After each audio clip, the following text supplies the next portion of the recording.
For this forum post, I'm going to be discussing the Hold Your Courses article, the first article that we read, and then the final article that we read, the Skutnab-Kangas article.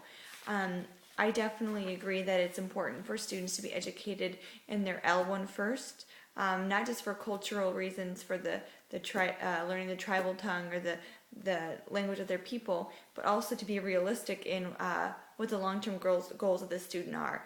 For example, if your student is living in a remote village or somewhere where they're going to be dealing with the members of their community that only speak their L1, I believe it would be more beneficial in the long run to focus on the L1 or the tribal language, whatever that may be, versus going English or French, and that would prepare them to operate on a global level.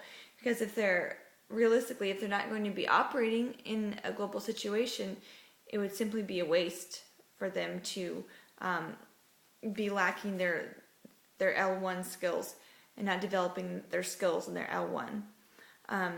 And I don't want to say it's a waste, because education is never a waste, but it would not be meaningful to them. It would not provide them with the tools they need to succeed in their society. And then going on to the last article we read, the Skutnab-Kangas Genghis Khan article.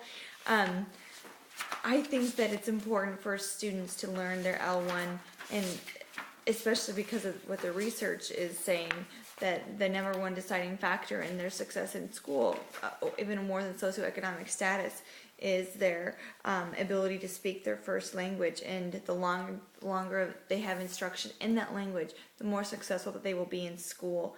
And not to mention the cultural implications that go along with that, the importance of learning the language of your culture. And that kind of goes back to what we learned about the native tribes in Canada. So, and that's all the time I have, but I definitely agree with doing the language one first and then moving on to an L2, not just for realistic reasons as far as economy and job opportunities, but for cultural reasons as well. Thank you.